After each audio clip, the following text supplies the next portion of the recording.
Female reproductive system की अगर हम बात करें, इससे पहले हमने मेल रिप्रोडक्टिव सिस्टम को पढ़ा है। तो फीमेल रिप्रोडक्टिव सिस्टम की अगर हम बात करें तो it is more complex than mail.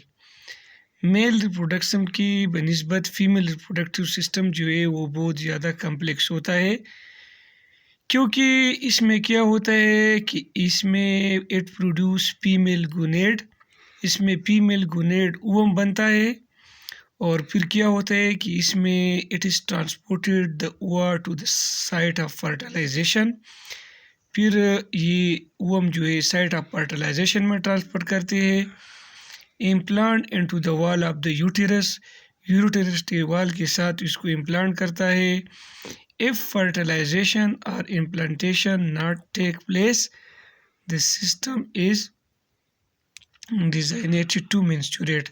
अगर स्पर्म एक के साथ मिलता नहीं है, फर्टिलाइजेशन होता नहीं है, तो फिर क्या होता है कि ये जो ट्रांसपोर्टेड एग होता है या ओवम होता है, तो इनको फिर क्या होना है, इसका मैच्योरेशन होना है, बॉडी से बाहर होना है। तो आज जो हम लेक्चर में डिस्कस करेंगे, ओवरऑल मैं आपको स्ट्रक्चर डिस्कस करूंगा और कल वाला लेक्चर में जो है डिटेल में स्टडी करूंगा। तो सबसे पहले हम डिस्कस करते हैं कि फीमेल रिप्रोडक्टिव सिस्टम में क्या चीज़ें इंक्लूड है। तो सबसे पहला जो है प्राइमरी 6 अर्गन है। प्राइमरी 6 अर्गन को हम जो है ओवरीज कहते हैं। 2 ओवरीज है, साथ में ओविडक्ट है, फिलोपियन ट्यूब्स है, यूटेरस है, सर्विक्स है, बोर्टिलन ग्लैंड है। इसके बाद एक्सटर्नल 6 अर्गन में वोल्वा आता है और मेमरी ग्लैंड आते हैं। तो सबसे पहले डायग्राम में मैं आपको बता रहा हूँ कि ओवरीज असल में ये 2 ओवरीज है, ठीक है, और ये 2 ओवरीज जो है ये यूटेरस के साथ अटैच हुए है। साथ साथ में आपको पता है कि इस ओवरीज को जब इस ओवरीज के अंदर क्या होता है कि फोलिकल्स होता है, इसको हम ग्राफियन फोलिकल्स कहते हैं। इसके अंदर जो है क्या होता है, ओवम होता है या एग मौजूद होते हैं। अभी ये ओवरी जो है लिगामेंट के साथ यूटेरस के साथ अटैच होते हैं और ये ओवरी का मेन फंक्शन क्या होता है। तो ओवरी का मेन फंक्शन ये होता है कि ये फीमेल गोनेड्स है, मतलब वो प्रोड्यूस करते हैं, साथ साथ में ये हार्मोन को रिलीज़ करते हैं। तो इसके लिए ट्रिक किया है कि आपने किस तरह याद करना है कि ओवरी कौन से हार्मोन रिलीज़ करते हैं। तो आपने रखने राइप ओवरी। राइप ओवरी का मतलब, ओवरी राइप का मतलब है कि ये रिलैक्सिन हार्मोन प्रोड्यूस करते हैं, इनहिबिन हार्मोन प्रोड्यूस करते हैं, प्रोजेस्टेरॉन हार्मोन प्रोड्यूस करते हैं और एस्ट्रोजन हार्मोन प्रोड्यूस करते हैं। तो आपने राइप याद करना है। अभी ये इनहिबिन क्या करते हैं कि फॉलिकल स्टिमुलेट हार्मोन को इनहिबिट करते हैं, इसलिए इसको इनहिबिन कहते हैं। प्रोजेस्टेरॉन ओवरी के अलावा प्लेसेंटा भी प्रोड्यूस करते हैं, कार्पस ल्यूटेम भी प्रोड्यूस करते हैं प्रोजेस्टेरॉन हार्मोन को। इसी तरह एस्ट्रोजन जो है, ये प्रोजेस्टेरॉन जो है प्रेगनेंस को हम प्रेगनेंसी हार्मोन कहते हैं, क्योंकि ये प्रेगनेंसी मेंटेन करते हैं। और एस्ट्रोजन जो है ये सेक्सुअल कैरेक्टर जो है वो डेवलप कर लेते हैं, ठीक है। और एस्ट्रोजन ओवरी के साथ साथ कार्पस ल्यूटेम जो है वो भी इसको प्रोड्यूस करते हैं। अभी ये ओवरी जो है, ये ओवरी अटैच हुआ है लिगामेंट के ज़रिए यूटेरस के साथ। शेप इसका आमंड शेप होता है और लेंथ इसका तकरीबन 3 to 5 सेंटीमीटर लॉन्ग होते हैं, 2 to 3 सेंटीमीटर वाइड होता है।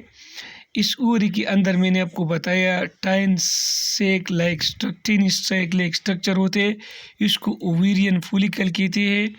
इसमें जो है इमेच्योर एग होते हैं, इसको क्या कहते हैं, ओसाइट कहते हैं। हर मंथ जो है, each month one of the secondary oocyte release.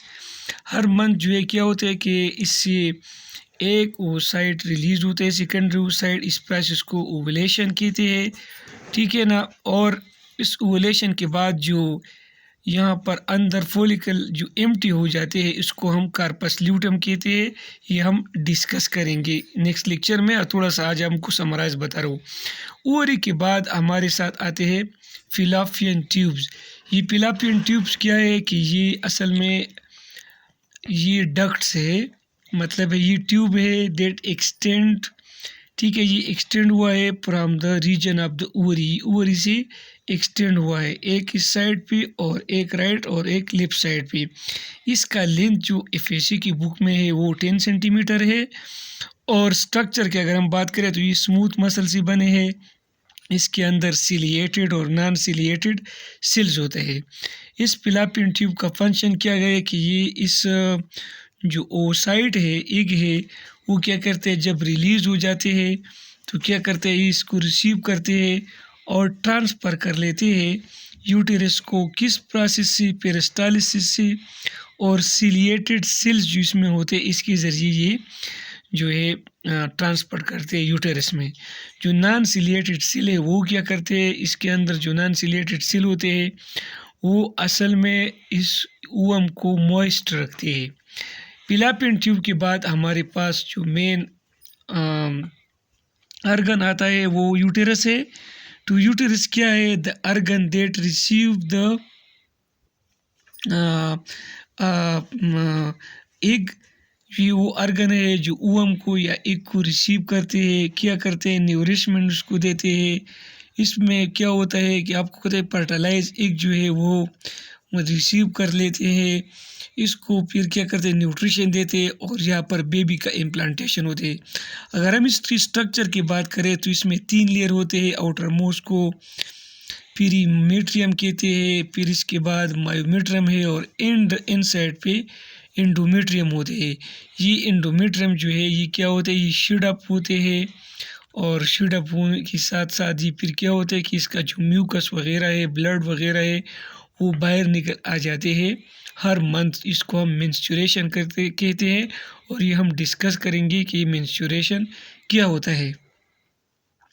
इसके अलावा अभी जो हमारे पास सर्विक्स है, तो सर्विक्स क्या होता है कि ये एंट्रेंस टू द यूटेरस होता है। यूटेरस की एंट्रेंस को हम क्या कहते हैं, सर्विक्स कहते हैं। यूटेरस की ये मेन बॉडी होता है और इसके ऊपर जो है इसको हम फंडस कहते हैं, ठीक है ना। और यूटेरस की एंट्रेंस को सर्विक्स कहते हैं। इसको हम बर्थ कैनाल भी कहते हैं क्योंकि इससे बच्चा जब पैदा होता है तो इस कैनाल से आता है डिलीवरी की केस में। इसके अलावा नीचे इसके क्या होते हैं, जो लास्ट वाला है वो विजाइना होता है। अभी मैं आपको अगर बताना चाहता हूँ तो फर्टिलाइजेशन अभी काफ़ी होते हैं। तो अगर हम फिलापियन ट्यूब की बात करें तो फिलापियन ट्यूब की ये जो इस तरह की फिंगर लाइक स्ट्रक्चर होते, इस तरह फिंगर लाइक स्ट्रक्चर इसको होते हैं, समझ आ रही है। इसको ये फिंगर लाइक स्ट्रक्चर जो होते हैं ये क्या, इसको हम पिम्ब्रियाई कहते हैं। क्या कहते हैं, पिम्ब्रियाई। ये एक को इस तरह की रिसीव करते हैं इस तरह।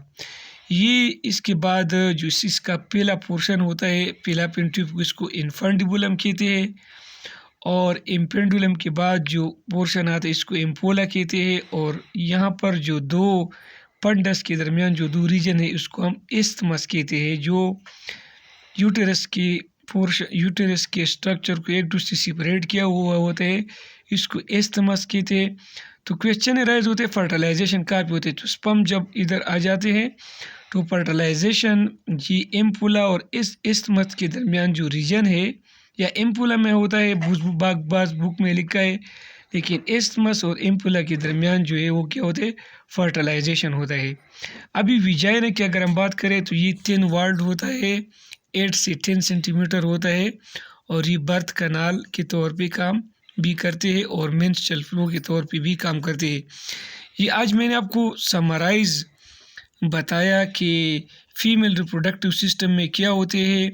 ओवरीज होते हैं, इसके अलावा 2 ओवरीज होते हैं, फिलापियन ट्यूब्स होते हैं, इसके अलावा यूटेरस होता है, सर्विक्स होते हैं, विजाइना होता है और साथ साथ में बर्तुलेन ग्लैंड होते हैं। बर्तुलेन ग्लैंड ये अपर ग्लैंड है जो यूट्रस को लुब्रिकेट करते हैं।